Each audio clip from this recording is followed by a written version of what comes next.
Morning YouTube. I'm doing a dual review for Resident Evil 5 and Resident Evil Afterlife, which just came out on the 26th? Yeah. 26th? Alright. Anyway, the reason I'm doing a dual review is because there are some of the characters in Resident Evil 5, as the guy with the big axe, those guys, and every other villager that has the tentacle thing coming out of his mouth, them. They're in here, but they play a small part. You can look. It isn't as shiny. Right there, that guy with the tentacle thing.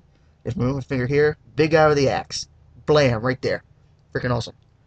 Anyway, uh, in Resident Evil 5, you play the white guy, Chris Redfield, and the darker skinned woman, Sheva Alamar? Yeah. Alamar. Alright. Uh, you have to go to the fictional village called, what was it again? Fujiju? Yeah. Ju Fujiju? Jufufu? I Oh, don't know which. Okay. Doesn't really matter. Nameless island. Anyway. Uh, after you're there to figure out what happened with the villagers, why they're all acting strange, and to stop Umbrella, like every other game that there's been, just like the movies with Alice trying to stop Umbrella.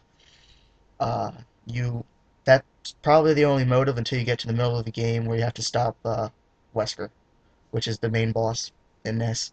And you know, if you play the other games and watch the movies and stuff, the bad guy never dies until the very end, which they're gonna milk this until they can. Uh oh yeah.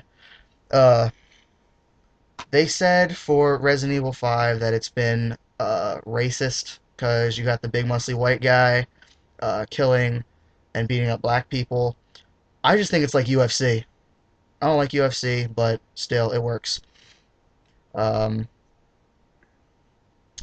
but they put in the darker skinned woman so it's not as racist because you black people killing black people, it's like you're living in Jersey. Anyway, you go around and they villagers attack you. It's nothing different from Resident Evil 4 with Leon in it. Um, it's just they're not zombies anymore. They're just like random villagers, like the Mexican village in Resident Evil 4. They were never actual zombies. And then you had the cultists, and it was just a bunch of like they're not sticking to the whole zombie scene like the first games before it. They were all zombies, and now it's just random villagers. This one, it happens to be in Africa. You have the villagers. Like I said before, you have the big guy with the axe. It's trying to kill you. He's actually really easy to kill. And they put in like army people or something with cattle prods and machine guns that can actually shoot. And they added giant bugs. Like in the fourth one, they had those big flies and stuff. These were like walking bugs, shoot off the head, it regenerates. It's really hard to kill, and it's really creepy when it catches you because it's right up in your face. If you're afraid of bugs like I am, it's it's not cool. I haven't actually beat it yet. I've watched a bunch of reviews for it, and I've watched a bunch of video game music videos just to see really cool kills and stuff. Um, the weapons are the same. They're not really the same, but it's like the same categories of machine guns. Chris, it, you actually can level up things. If you level up one of his, I think it's just like a machine gun, you get a minigun, which is really cool. He's the only one that can use it. Same thing for Sheva. If you level up her sniper rifle, there's a certain one, I think it might actually be just a Dragonov. She actually gets a crossbow, which is fairly difficult to use as it doesn't come with a crosshair like every other weapon. The minigun, I believe, just comes with a dot, like Call of Duty has the death machine, and it's just go around and kill black people and stuff. So I thought it was fairly fun. You definitely need a second person. Like when Resident Evil has co-op, they mean co-op. It's definitely a lot easier with a second person because if she dies, the whole game's over, and the AI in games are really stupid. So, you know what I'm saying? mm-hmm. Okay. Um, in the middle of it, you actually find Wesker, the very first battle with Wesker, and he has a partner. which everybody knows if they've played it before. That's Jill Valentine, but she has some form of like scarab beetle thing on her chest that's controlling her mind, which you have to take that off of her. Fairly easy too, but Wesker would probably be very difficult. For that, I'm giving Resident Evil, just like X Play and a bunch of other things, 3 out of 5. It's fun, but it's repetitive, and it's kind of they're getting like way out of hand with the whole non-zombie thing. Which, since I'm at 5 minutes now, I'll go to the Resident Evil Afterlife. Um, you have Alice and her clones. If you saw Resident Evil Extinction, towards the end, you figure out that she's got a bunch of clones that they trying to get her blood from to create a cure. Um, her and her clones go in, try and kill Wesker. Doesn't work, obviously. Be a really bad movie if it was only 5 seconds long. So you go around. It's got a really good plot. It sticks with the zombies, but it's just her.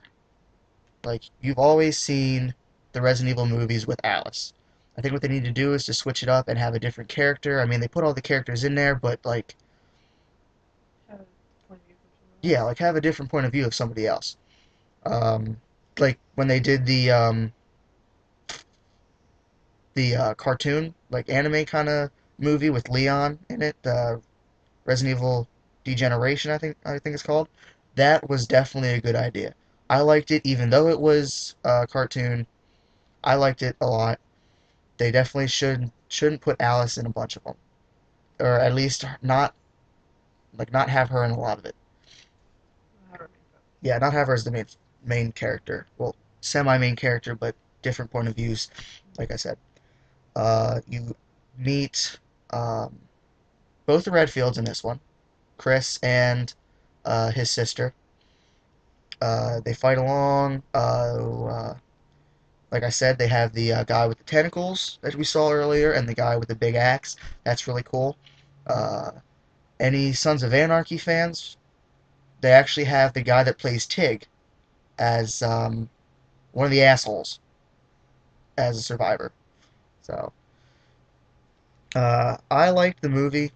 I always like I said, I'm a big zombie fan. I always like the Resident Evils, Dawn of the Dead's, stuff like that. For Resident Evil, I would definitely recommend buying it.